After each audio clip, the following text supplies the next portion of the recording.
இந்த இணையதளத்தின் மூலமாய் எங்களோடு இந்த ஆராதனையில் கலந்து கொள்கிற உங்கள் அனைவரையும் ஆண்டவராக இயேசு கிறிஸ்துவின் நாமத்தினால் வாழ்த்தி வரவேற்கிறோம். இந்த ஆராதனையின் முதல் பாடலாக God is good all the time என்கிற பாடலை ஆங்கிலத்திலும் தமிழிலும் நாம் பாடுவோம். எங்களோடு கூட சேர்ந்து பாடுங்கள்.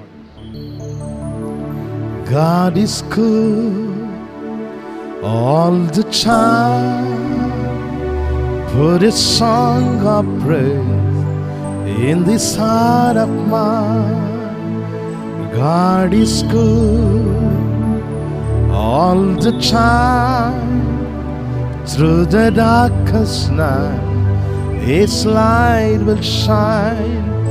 God is good, God is good all the time.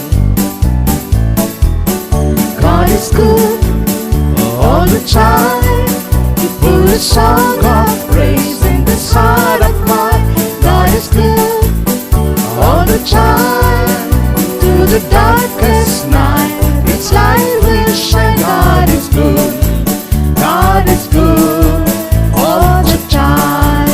God is good, God is good all the time, you put a song of praise in this heart of mine. God is good all the time, into the darkest night His light will shine. God is good, God is good all the time. If you're walking through the valley, there are shadows all around. Do not fear, He will guide you, He will keep you safe and sound. He has promised to never leave you nor forsake you, and His word is true. God is good all the time, He put a song of praise in this heart of mine. God is good all the time, into the darkest night His light will shine. God is good, God is good all the time. We were sinners, so unworthy, but for us He chose to die. Fill us with His Holy Spirit, now can stand and testify that His love is everlasting and His mercies they will never end. God is good all the time, He put a song of praise in this heart of mine. God is good all the time, into the darkest night His light will shine. God is good, God is good all the time. God is good, He's so good, He's so good all the time. நல்லவர் எப்போதும் எந்த இதயத்தினில் தந்த துதிக்கிறார். நல்லவர் எப்போதும் எந்த வாழ்வினில் அவர் ஒளி உதிக்கும். நல்லவர் கர்த்தரே எப்பொழுதும். நல்லவர் எப்போதும் எந்த இதயத்தினில் தந்த துதிக்கிறார். நல்லவர் எப்போதும் இருண்ட வாழ்வினில் அவர் ஒளி உதிக்கும். நல்லவர் கர்த்தரே எப்பொழுதும். பள்ளத்தாக்கில் நடந்தாலும் ஒன்று புரியா நிலையிலும் அஞ்ச மாட்டேன், பாதை காட்டி சுகபத்திரமாய் காப்பார். வாக்களித்தார் விலகினென்று கைவிடென்று, இது சத்தியமே. நல்லவர் எப்போதும் எந்த இதயத்தினில் தந்த துதிக்கிறார். நல்லவர் எப்போதும் இருண்ட வாழ்வினில் அவர் ஒளி உதிக்கும். நல்லவர் கர்த்தரே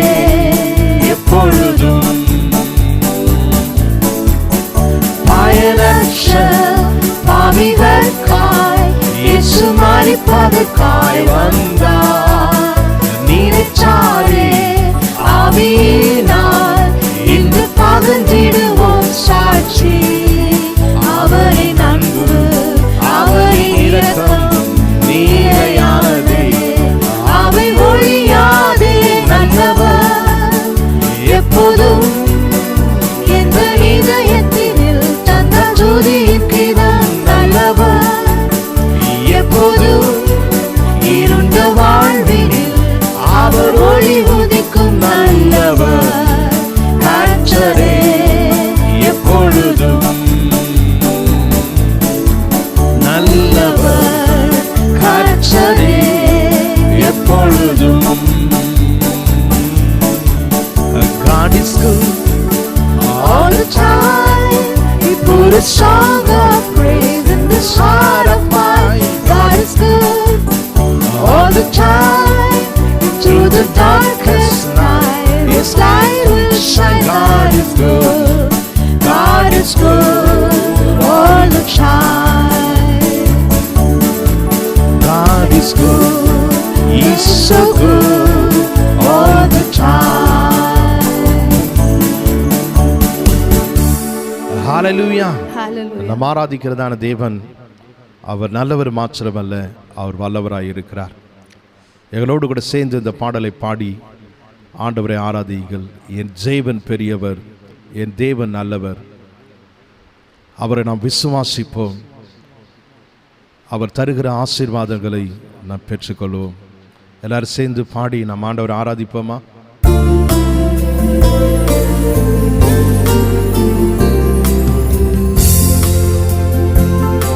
என் தேவன் பெரியவர், என் தேவன் நல்லவர், என் தேவன் பெரியவர், என் தேவன் நல்லவர்,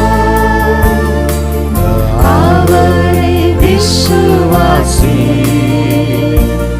உனக்கெல்லாம் வாய்க்கும். ஆமென். என் தேவனை விசுவாசி, உனக்கெல்லாம் வாய்க்கும். என் தேவன் பெரியவர், என் தேவன் நல்லவர், என் தேவன் பெரியவர், என் தேவன் நல்லவர், அவரை விசுவாசி, உனக்கெல்லாம் வாய்க்கும். நாம் தேவனை விசுவாசிப்போம். தேவனை விசுவாசி, உனக்கெல்லாம் வாய்க்கும். வானமும் பூமியும் படைத்தவர், உன்னையும் என்னையும் உருவாக்கினவர். வானமும் பூமியும் படைத்தவர், உன்னையும் என்னையும் உருவாக்கினவர். அவரால் கூடாதது, ஆமென், ஒன்றுமே இல்லை. நம் தேவனால் கூடாதது, என் தேவனால் கூடாதது ஒன்றுமே இல்லை. என் தேவன் பெரியவர்,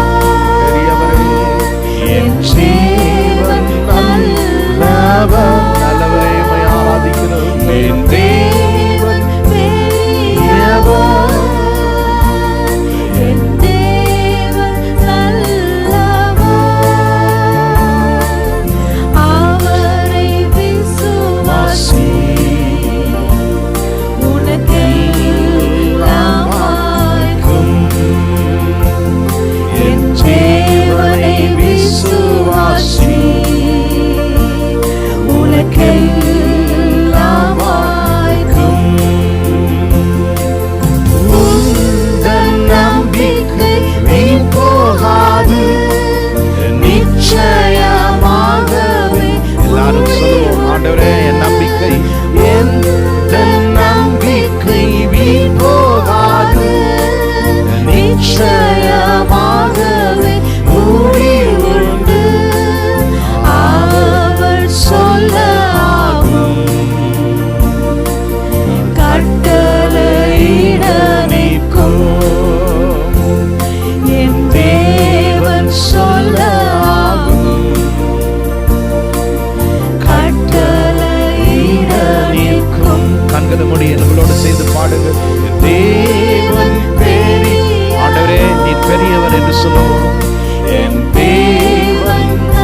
வாய்க்கும் ஆண்டவரே, உனக்கெல்லாம் வாய்க்கும்.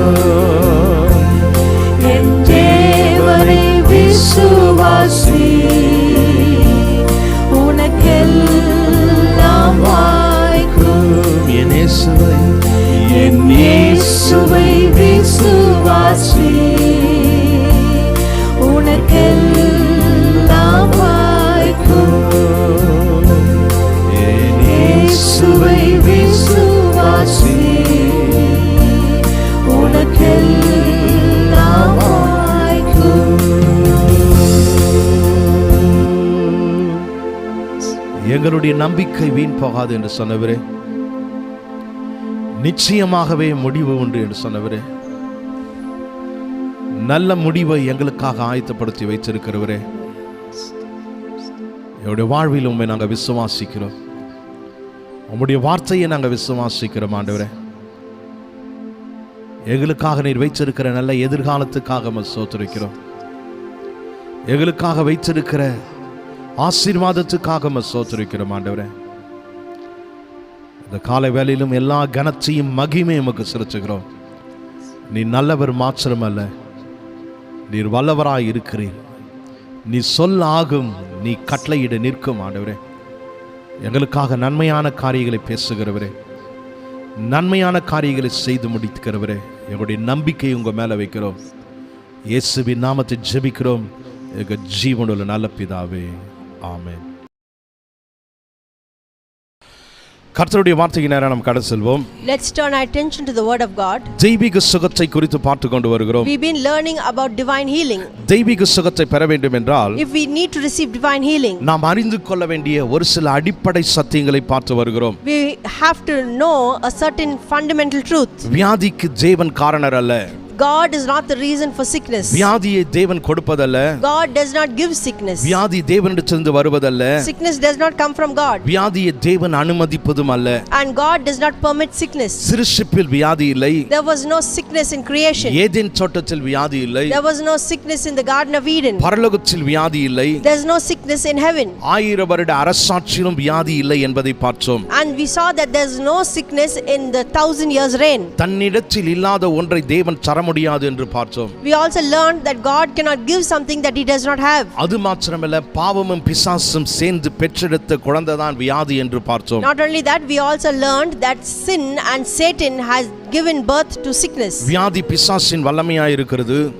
The power of Satan is sickness. பிசாசின் கட்டாய் இருக்கிறது. It is a bondage of sickness of Satan. வியாதி பிசாசினுடைய வாதையாய் இருக்கிறது என்று பார்த்தோம். And it is a plague. பிசாசு தான் வியாதிக்கு காரணராய் இருக்கிறான். Satan is the reason for sickness. யோவான் எழுதின சுவிசேஷம் 10வது அதிகாரம் 10வது வசனத்தை வாசித்தோம். In John 10:10 we read, திருடன் திருடவும் அழிக்கவும் கொல்லவும் வருகிறானே என்று வேறு ஒன்றுக்கும் வரான். the thief comes to steal, kill and to destroy. ஆனால் நானோ உங்களுக்கு ஜீவன் உண்டாகவும் அது பரிபூர்ணப்படவும் வந்தேன் என்று இயேசு சொல்கிறார். And Jesus said that, but I have come to give you life that you may have it abundantly. மனிதனுடைய ஆரோக்கியத்தை திருடுகிறவன் பிசாசு. Satan steals man's health. மனுஷனுடைய சரீரத்தை அழிப்பவன் பிசாசு. He destroys man. மனிதனை கொல்பவன் பிசாசு என்று பார்த்தோம். And he kills man.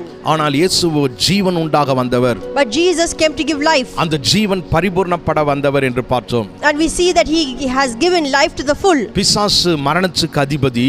Satan is the prince of the devil. ஆனால் இயேசுவோ ஜீவனுக்கு அதிபதி என்பதை பார்த்தோம். But we saw that Jesus is the prince of life. இன்றைக்கு இன்னொரு முக்கியமான சத்தியத்தை பார்ப்போம். Today we are going to learn an important truth. தெய்வீக சுகம் என்பது வாக்குச்சத்தம் அல்ல.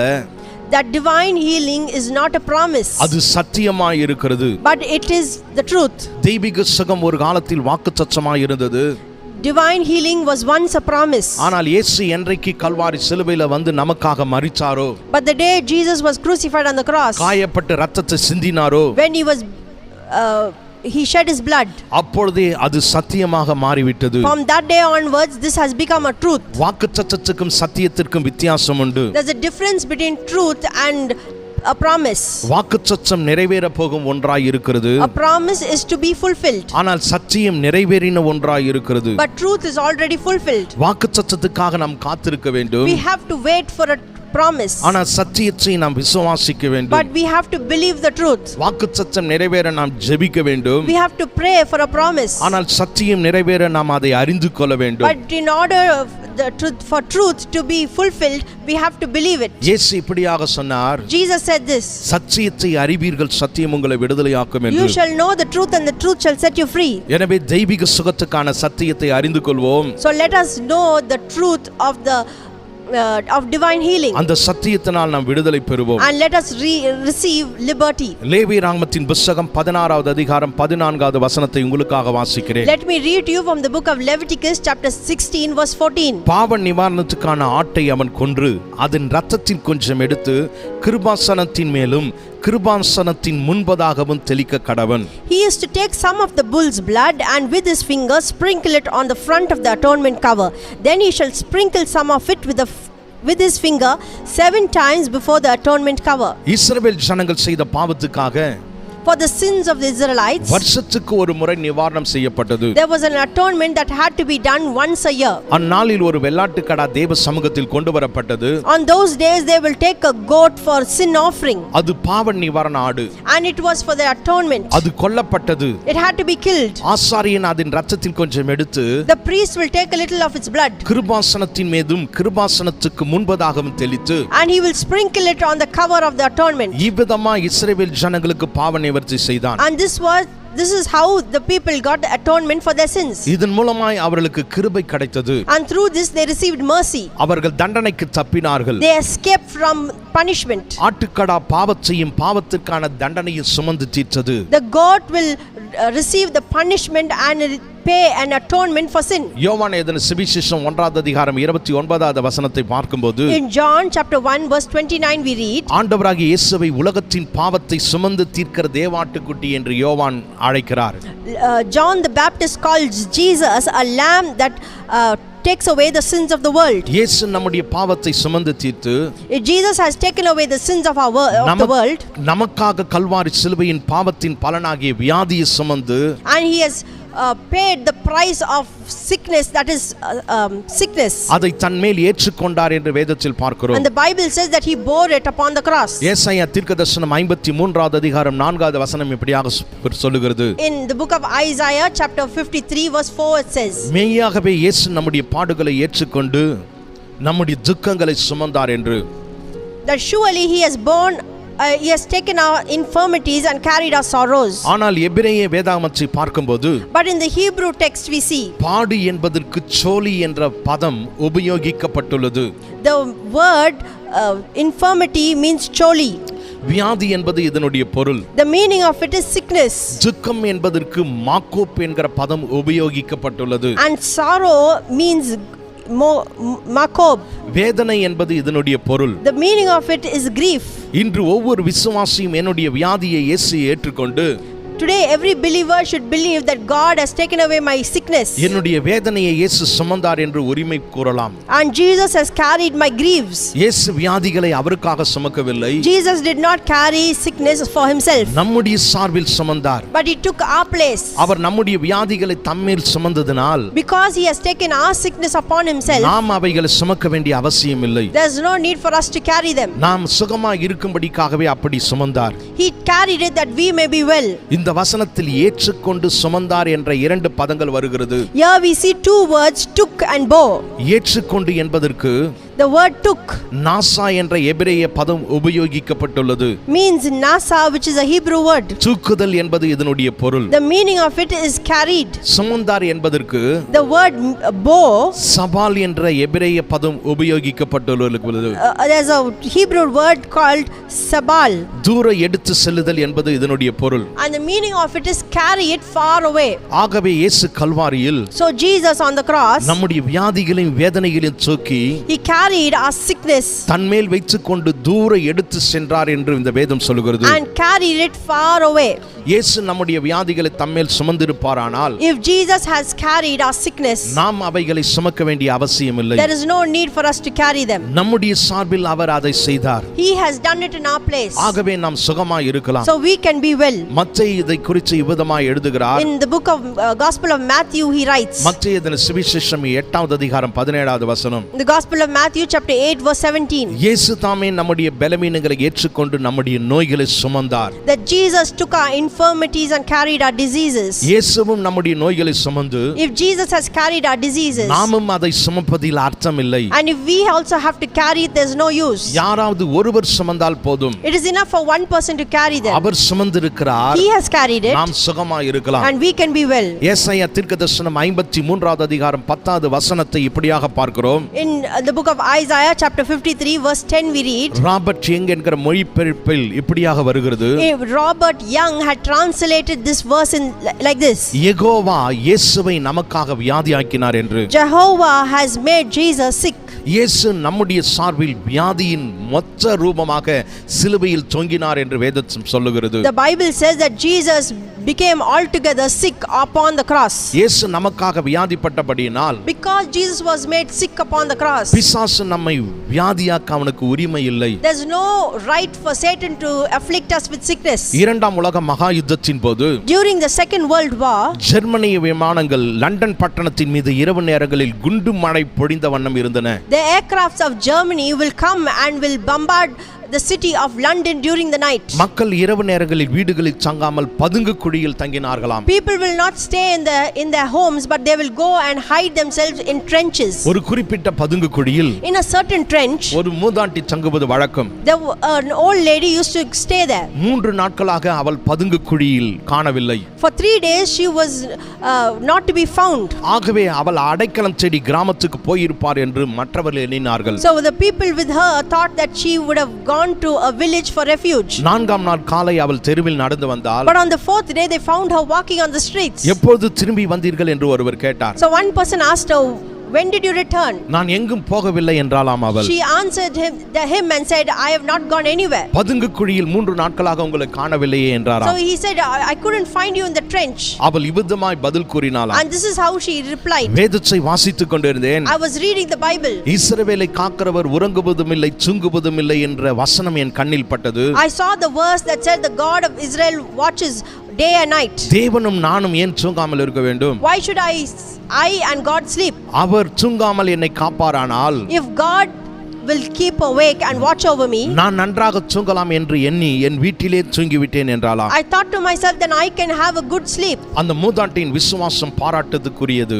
That old lady's faith should be appreciated. அதுபோலதான் இயேசு நம்முடைய வியாதியை சுமந்திருப்பார். ஆனால் In the same manner, if Jesus has borne our sicknesses, நாம் அதை சுமக்க வேண்டிய அவசியம் இல்லை. there's no need for us to carry them. நாம் ஆரோக்கியமாய் இருக்கலாம். We can be healthy. பாவ நிவாரண ஆடு இஸ்ரவேலுக்காக கொல்லப்பட்டது. The atonement sacrifice was slain for the sins of Israel, அதன் காயங்கள் இஸ்ரவேலர் குணமடைவதற்கு ஏதுவாய் இருந்தது. and its stripes or wounds were for the healing of Israel. ஆடு தண்டிக்கப்பட்டது. The goat was punished, இஸ்ரவேலர் விடுதலையை பெற்றுக் கொண்டார்கள். and the Israelites received healing. ஏசாயா தீர்க்கதரிசி மனுஷனுடைய வியாதிகளை இயேசு ஏற்றுக்கொண்டார் என்பதை Isaiah the prophet had foreseen that Jesus will bear our sicknesses, 800 ஆண்டுகளுக்கு முன்பதாக தீர்க்கதரிசனமாய் இப்படி எழுதினார். and he had written it 800 years ago. ஏசாயா 53வது அதிகாரம் 5வது வசனம் இப்படியாக பார்க்கிறோம். In the book of Isaiah chapter 53 verse 5 we read, நம்முடைய மீறுதல் நிமித்தம் இயேசு காயப்பட்டார், he was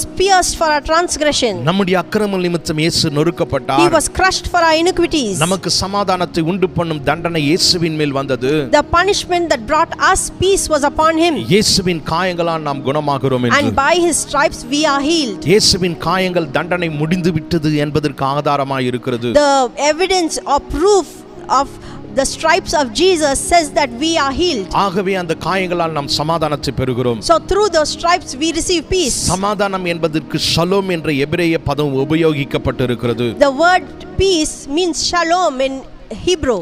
ஷலோம் என்ற பதத்திற்கு The word shalom, ஒன்றும் குறைந்து போகவில்லை, there's nothing lacking ஒன்றும் முறிந்து போகவில்லை என்ற அர்த்தமா. and nothing missing. ஷலோம் என்ற பதத்திற்கு The word shalom, சுகம், நிம்மதி, பாதுகாவல் என்ற பல அர்த்தங்கள் உள்ளன. healing, peace and protection, there are many meanings. இயேசுவின் காயங்கள் நம்மளை குணமாக்கும் காயங்கள். The stripes of Jesus heals us. இந்த சத்தியத்தை நாம் விசுவாசிக்கும் போது When we believe this truth, வியாதியிலிருந்து விடுதலை உண்டாகிறது. we receive deliverance from sickness. ஏசாயா இயேசுவின் கல்வாரி தரிசனத்தை கண்டு Isaiah had seen a vision of Jesus on the cross. இயேசுவின் காயங்களால் நாம் குணமாகிறோம் என்று நிகழ்காலத்தில் எழுதினார். And he wrote in the present tense that we are healed. பேதுரு இந்த காட்சியை உண்மையில் நேராய் கண்டவர். Peter had seen this incident in reality. இயேசு நமக்காக காயப்படுவதை பேதுரு கண்ணார கண்டார். Because Peter had seen this in reality. ஆகவே அவர் இதை குறித்து எழுதுகிறார். When he writes this about 1 பேதுருவின் புத்தகம் 2வது அதிகாரம் 24வது வசனத்தில் in 1 Peter chapter 2 verse 24, இயேசுவின் காயங்களால் குணமானீர்கள் என்று that you were healed by his stripes. பேதுரு இதை எழுதும்போது When Peter writes it, கடந்த காலத்தின் உண்மையாக எழுதுகிறார். he writes it in the past tense. இயேசு எப்போது காயப்பட்டாரோ The day Jesus was அப்பொழுதே நாம் குணமாகிவிட்டோம் என்று பேதுரு எழுதுகிறார். wounded, we received healing. தேவன் எதிர்காலத்தில் நம்மை சுகமாக்க போவதில்லை. Jesus will not heal us in the future. கல்வாரியிலே நம்மை சுகமாக்கி விட்டார் என்று எழுதுகிறார். But he has written that we are already healed on the cross. தெய்வீக சுகம் என்பது வாக்குத்தத்தமாய் அல்ல. Divine healing is not a promise. இது ஒரு சத்தியமாய் இருக்கிறது. But it is a truth. வாக்குத்தத்தம் நிறைவேற நாம் காத்திருக்க வேண்டும். That we have to wait for a promise to be fulfilled. ஆனால் சத்தியத்தை தந்திருப்பார் என்றால் நாம் அதை அறிந்து விசுவாசிக்க வேண்டும். But if the truth is declared, then we have to believe it and wait and receive it. இயேசு இப்படியாக சொல்கிறார். Jesus says this யோவான் எழுதின சுவிசேஷம் 8வது அதிகாரம் 32வது வசனத்தில், in John 8 verse 32. சத்தியத்தை அறிவீர்கள், சத்தியம் உங்களை விடுதலையாக்கும் என்று. You shall know the truth and the truth shall set you free. வியாதிக்கான சத்தியத்தை நாம் அறியும்போது, When we know the truth about healing, அந்த சத்தியத்தினால் நாம் விடுதலையாக்கப்படுகிறோம். we receive deliverance. வியாதிக்காக நீண்ட நாட்கள் நாம் உபவாசித்து ஜெபிக்க வேண்டிய அவசியம் இல்லை. There's no need for us to pray and fast for many days. சத்தியத்தை குறித்த அறிவும் விசுவாசமுமே அவசியமாய் இருக்கிறது. We only have to have the knowledge of the truth and faith. சத்தியத்தை உரிமை பாராட்டி சுகத்தை நாம் சுதந்திரிப்பது மிக அவசியமாய் இருக்கிறது. We can claim the truth and receive our healing. இந்த சத்தியத்துக்கு நாம் மரியாதை கொடுக்க வேண்டும். We have to give reverence for this truth. நாம் குணமானோம். That we are healed. எங்கே குணமானோம் என்றால், And where are we healed? கல்வாரியில் குணமானோம் என்று வேதம் சொல்கிறது. We are healed on the cross. நாம் குணமானோம். We are healed. எப்படி குணமானோம் என்றால், And how are we healed? இயேசுவின் காயத்தின் மூலமாய் குணமானோம் என்று வேதம் சொல்கிறது. The Bible says that by his stripes we are healed. இயேசுவின் காயங்கள் மேல் நாம் விசுவாசம் வைக்கும்போது, When we place our trust in the stripes of Jesus, அக்காயங்கள் நம்மை குணமாக்கும் மருந்தாக செயல்படுகிறது. those stripes will operate as a medicine for us. இந்த சத்தியத்தை உரிமை பாராட்டி சுதந்திரித்துக் கொள்ள வேண்டும். We have to claim it and receive it. ஒருவேளை எப்படி சுதந்திரிப்பது என்று கேட்பீர்கள் You என்றால், may ask this question, how can I inherit it? அடிக்கடி வாயினால் இயேசுவின் காயங்களால் சுகமானேன் என்கிற வசனத்தை உச்சரிக்க வேண்டும். We should confess it again and again that by his stripes, காயங்களால் சுகமானேன் என்று அறிக்கை செய்ய வேண்டும். that by his stripes I am healed. Africa கண்டத்தில் In the continent of Africa, Congo மிஷனை ஆரம்பித்த William Patton William Patton was a missionary, வியாதிப்பட்டு ஆஸ்பத்திரியில் அனுமதிக்கப்பட்டாராம். was sick and hospitalized. வைத்தியர்கள் அவருடைய வயிற்றை அறுவை சிகிச்சை செய்து பார்த்தபோது When the surgeons operated his stomach,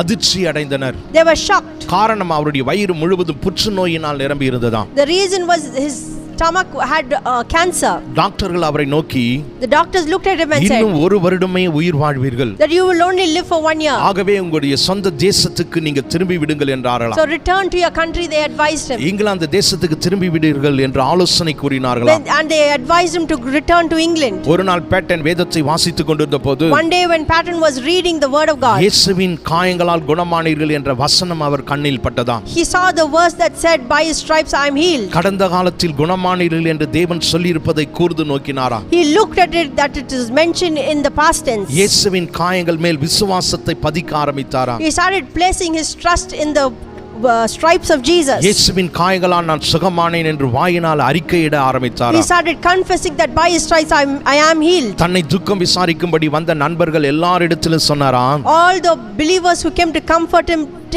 he said நான் இயேசுவின் காயங்களால் குணமானேன், that I am healed by the stripes of நான் Jesus. இயேசுவின் காயங்களால் குணமானேன் என்று உற்சாகமாய் சொன்னாராம். He enthusiastically said that I am healed. தன்னுடைய சொந்த தேசமாகிய இங்கிலாந்துக்கு பயணமானார். He traveled to England. துறைமுகத்தில் துக்கத்தோடு நின்ற உறவினர் உறவினர்களை பார்த்து சொன்னாராம், He looked at his relatives standing at the harbor இயேசுவின் காயங்களால் நான் குணமானேன் என்று. and told them that I am healed by the stripes of Jesus. காங்கோவை சேர்ந்த வைத்தியர்களுடைய அறிக்கையை வாசித்த ஆங்கிலேய வைத்தியர்கள் The medical report which he had taken to the doctors in London இன்னும் சில நாட்களில் மரித்து போவார்கள் என்று எதிர்பார்த்தார்களா? waited and told him that he will die in few days. வியாதி குணமாகும்படி கண்ணீரோடு ஜெபிக்க வந்த விசுவாசிகளிடம் He looked at the people who came to pray for him என்னுடைய வியாதிக்காக ஜெபிக்க வேண்டாம், and he told him, don't pray for my sickness. நான் இயேசுவின் காயங்களால் குணமாகிவிட்டேன் என்று He சொன்னாராம். said, I am already healed by the stripes of Jesus. நாட்கள் செல்ல செல்ல மிகுந்த ஆரோக்கியமாய் காணப்பட்டார். As the days went by, he looked healthy. அவரை மறுபடியும் சோதித்து பார்த்த ஆங்கிலேய டாக்டர்கள் When the English doctors examined him, மிகுந்த அதிர்ச்சி அடைந்தனராம். they were shocked. காரணம், The reason is புற்றுநோய் முற்றிலுமாய் மறைந்திருந்தது. that cancer had disappeared. ஒரு சில மாதங்கள் ஓய்வுக்கு பின்பு After a few months of rest, அவர் மீண்டும் காங்கோ சென்று he returned back to Africa பல ஆண்டுகள் தேவனுக்காக வல்லமையாய் ஊழியம் செய்தாரா. and he did ministry for many years. இயேசுவின் காயங்களால் குணமானோம் என்று விசுவாசிக்கிறவர்கள் The people who believe that I am healed by the stripes of Jesus, சுகத்திற்காக நீண்ட ஜெபம் செய்வதை நிறுத்திவிட்டு instead of praying for many hours, இயேசுவின் காயங்களுக்காக தேவனை they சோத்தரிப்பார்கள். should thank God that for the stripes of Jesus. அப்படி அவர்கள் சோத்தரிக்கும் போது When they thank God, தேவ வல்லமை வியாதியின் அறிகுறிகளை நிர்மூலமாக்கி போடும். the power of God will take away every symptom of sickness. ஒரு சுவிசேஷகரை குறித்த ஒரு புத்தகத்தில் இப்படியாக வாசித்தேன். I've read about an evangelist in a book. ஒரு சுவிசேஷகர் An evangelist க்ஷயரோகத்தினால் பாதிக்கப்பட்டார். was afflicted by tuberculosis. தான் பிரசங்கிக்கிற எல்லா சபைக்கும் சுகத்திற்காக ஜெபிக்கும்படி கேட்டுக்கொண்டாராம். He asked every believer in whose churches he used to preach to pray for him. ஆயிரக்கணக்கான விசுவாசிகள் அவருக்காக ஜெபித்துக் கொண்டிருந்தார்கள். Thousands of believers were praying for him. ஆனால் வியாதியோ முற்றிக்கொண்டே சென்று But போனது. his state became worse. அவரால் பிரசங்கிக்க முடியவில்லை. He could not preach.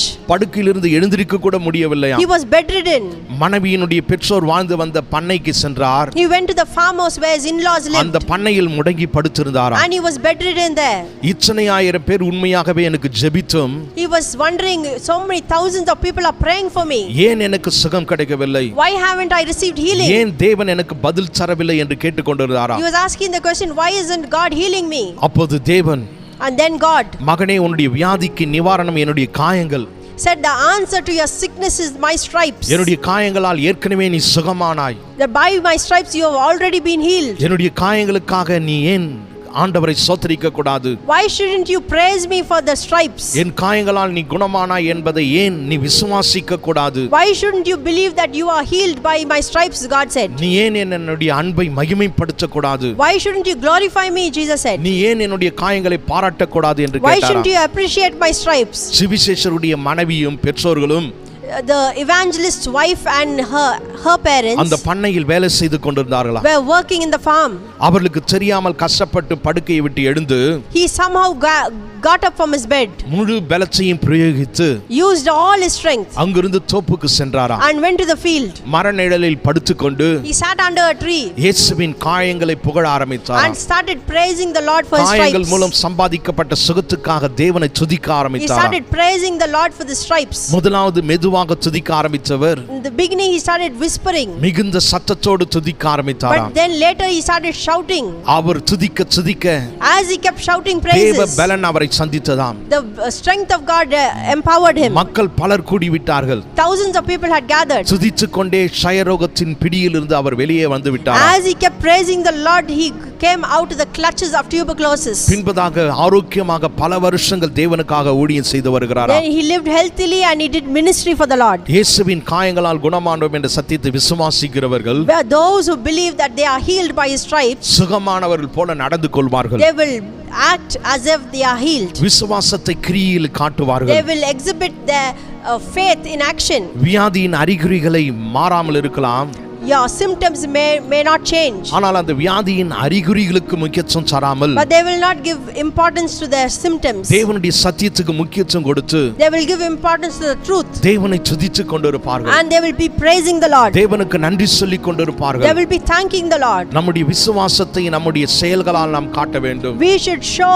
our faith in action, அந்த செயல்களை தேவனுக்கு முன்பாக காட்ட வேண்டும். and we should show it in front of God. எனவே இந்த தேவனுடைய ஊழியக்காரரை போல Just as this man of God. அவருடைய காயங்களுக்காக நாம் ஆண்டவரை ஸ்தோத்திரிக்க வேண்டும். Let us thank God for his stripes. அவருடைய அன்பை மகிமைப்படுத்த வேண்டும். Let us glorify his love. அவருடைய காயங்களை பாராட்ட வேண்டும். And let us appreciate his stripes. ஆண்டவரே உம்முடைய காயங்களால் எனக்கு சுகத்தை கொடுத்ததுக்காக நன்றி என்று சொல்ல வேண்டும். Let us say, Lord, we thank you for your stripes. நம்முடைய ஜெபத்தை நிறுத்திவிட்டு Let us stop praying. அவருடைய தழும்புகளால் நான் சுகமானேன் என்பதை அறிக்கை செய்ய வேண்டும். And let us confess that by his stripes I am healed. அவருடைய காயங்களால் நான் சுகமானேன் என்று எல்லாரிடத்திலும் சொல்ல வேண்டும். Let us declare it to everyone that I am healed by his stripes. வியாதியை பார்க்க கூடாது. Don't look at your sickness. வியாதியின் அறிகுறிகளை பார்க்க கூடாது. And don't look at those symptoms. அவருடைய சத்தியத்தின் மீது நம் கண்களை வைக்க But வேண்டும். let us place our eyes upon the truth. இந்த நாளிலும் கூட எப்படிப்பட்ட வியாதியில் நாம் சிக்கியிருந்தாலும், Today, even today, no matter what you are entangled with, எப்படிப்பட்ட வலிகளையும் வேதனைகளையும் நாம் அனுபவித்துக் கொண்டிருந்தாலும், no matter how much of pain or sorrow you are going through, Kalvari சிலுவையை நோக்கி பார்ப்போம். let's look upon the cross. தெய்வீக சுகம் என்பது எனக்கு வாக்குத்தத்தம் அல்ல, That divine healing is not a promise. அது சத்தியமாய் இருக்கிறது. It is the truth. இயேசு என்றைக்கு கல்வாரி சிலுவையிலே எனக்காக மரிச்சாரோ, The day Jesus was crucified on the cross, எனக்காக காயப்பட்டு இரத்தத்தை சிந்தினாரோ, the day he was wounded upon the cross, அன்றே அது சத்தியமாக மாறிவிட்டது. from that day it became truth. அந்த சத்தியத்தை நான் அறிந்து கொண்டேன். And I have known the truth. அந்த சத்தியத்தை நான் And I விசுவாசிக்கிறேன். believe the truth. அந்த சத்தியத்தை நான் அறிக்கை செய்கிறேன் Now I என்று சொல்லுவோமா? confess the truth. அவருடைய காயங்களால் நான் குணமானேன் என்று அறிக்கை செய்வோம். Let us confess that by his stripes I am healed. தொடர்ந்து அறிக்கை செய்து கொண்டே இருப்போம். And let us continue to confess it. அறிக்கை செய்ய The more we confess it, தேவ வல்லமை the power of God வியாதிகளின் அறிகுறிகளை நிர்மூலமாக்கி போடும். will take away every symptom of அந்த sickness. வியாதியை நிர்மூலமாக்கி It போடும். will take away every sickness. நமக்கு ஒரு மாபெரும் விடுதலையை கொடுக்கும். And it will bring deliverance. அப்படியே கண்களை மூடி ஜெபிப்போமா? Let us close in prayer. கேட்ட சத்தியங்களுக்காக நம்ம ஆண்டவரை ஸ்தோத்திரிப்போமா? Let us thank the Lord for the truth that he has revealed ஆண்டவரே, to us. நான் அறிந்த சத்தியம் என்னை விடுவிப்பதற்காக ஸ்தோத்திரிக்கிறோம் என்று Lord, சொல்லுவோமா? I thank you for the truth that liberates me. இந்த கால வேளையிலும் எப்பேற்பட்ட வியாதியினாலும் வலியினாலும் நாம் பாதிக்கப்பட்டு இருந்தாலும், No matter what sickness people are afflicted with, Kalvari சிலுவையை நோக்கி நாம் பார்ப்போம். let us look upon the cross. அவருடைய காயங்களின் மீது நம்முடைய கண்களை பதிய Let வைப்போம். us look upon the stripes. ஆண்டவரே, என் வியாதியை நீ சுமந்ததுக்காக ஸ்தோத்திரம். Lord, we thank you because you bore our sicknesses. ஆண்டவரே, நீ சுமந்து தீர்த்ததுக்காக ஸ்தோத்திரம் என்று We thank ஸ்தோத்திரிப்போமா? you because you bore our sicknesses and உம்முடைய carried our காயங்களால் நான் sorrows. குணமானேன் ஆண்டவரே. By your stripes we are இந்த healed, Lord. சத்தியத்தை நான் விசுவாசிக்கிறேன் And ஆண்டவரே. I believe this truth, இந்த Father. சத்தியத்தை நான் வாயினால் அறிக்கை செய்கிறேன் And I ஆண்டவரே. confess this truth, Lord. சுகத்தை கொடுத்ததுக்காக We ஸ்தோத்திரிக்கிறோம். thank you for giving us healing. உம்முடைய சுகத்துக்காக நாங்கள் ஸ்தோத்திரிக்கிறோம். I thank you for your healing. உம்முடைய அன்புக்காக I ஸ்தோத்திரிக்கிறோம். thank you for your love. Hallelujah. Thank you, ரொம்ப Jesus. நன்றியோடு துதிக்கிறோம். We thank you, Lord. நன்றியோடு ஸ்தோத்திரிக்கிறோம் என்று ஸ்தோத்திரிப்போமா? We thank you, hallelujah. Father. அறிந்த சத்தியம் நம்மளை விடுதலையாக்கட்டும். Let the truth that we have ஆண்டவரே, heard தெய்வீக liberate us. சுகத்தை சத்தியமாய் நீர் வைத்திருப்பதற்காக ஸ்தோத்திரம். Lord, we thank you because divine healing is அது the வாக்கு truth. சத்தம் அல்ல நான் காத்திருப்பதற்கு. It is not a promise that I should wait for. நான் பெற்றுக்கொள்வதற்கு அது சத்தியமாய் இருப்பதற்காக ஸ்தோத்திரம். I thank you because it is truth that I may receive it. இயேசுவின் நாமத்தில் அதை விசுவாசிக்கிறேன். In the name of Jesus, I believe it. இயேசுவின் நாமத்தில் அந்த சத்தியத்தை நான் அறிக்கை In செய்கிறேன். the name of Jesus, I confess it. சாவுக்கு ஏதுவான சரீரங்களை உயிர்ப்பிக்கிற பரிசுத்த ஆவியானவர் The Holy Spirit revives every dead body. இந்த கால வேளையில என்னுடைய சரீரத்தை உயிர்ப்பிக்கும்படியாக This ஜெபிக்கிறேன் என்று morning we சொல்லுவோமா? pray that our bodies may be revived. நன்றி ஆண்டவரே. In the name of Jesus. நன்றியோடு ஸ்தோத்திரிக்கிறோம். We thank you, Lord. தகப்பனே, உம்முடைய காயங்களை நோக்கி பார்க்கிறோம். Lord, we look upon your உம்முடைய stripes. காயங்களால் நாங்கள் குணமானோம் என்பதை நாங்கள் We விசுவாசிக்கிறோம். believe that we are healed by our stripes. இயேசுவின் நாமத்தில் இந்த காலை வேளையில இந்த செய்தியை கேட்டுக்கொண்டிருக்கிற ஒவ்வொரு பிள்ளைகளுக்காக நாங்கள் ஜெபிக்கிறோம். Lord, we pray for every person who is listening to this tape. இந்த ஜெபத்தில் எங்களோடு கூட சேர்ந்து ஜெபிக்கிற ஒவ்வொரு பிள்ளைகளுக்காக நம்ம We ஸ்தோத்திரிக்கிறோம். pray for the people who are praying along with us. இயேசுவின் நாமத்தில் விடுதலை In உண்டாகட்டும். the name of Jesus, let them receive உம்முடைய deliverance. பிள்ளைகள் சுகத்தை அனுபவிக்கட்டும். Let them enjoy health. இயேசுவின் நாமத்தில் ஜெபிக்கிறோம் எங்கள் ஜீவனுள்ள நல்ல பிதாவே. In Jesus' name we pray. என் ஆத்துமாவே கர்த்தரை ஸ்தோத்திரி, என் முழுவதுமே அவருடைய பரிசுத்த நாமத்தை ஸ்தோத்திரி. என் ஆத்துமாவே கர்த்தரை ஸ்தோத்திரி, கர்த்தர் செய்த சகல உபகாரங்களையும் மறவாதே. ஆமென். நம்முடைய கர்த்தராகிய இயேசு கிறிஸ்துவின் கிருபையும் பிதாவாகிய தேவனுடைய அன்பும் பரிசுத்த ஆவியானவருடைய அன்யோன்ய ஐக்கியமும் இன்றும் என்றும் சதா காலங்களும் நம் அனைவரோடு கூட இருப்பதாக. ஆமென். God bless you.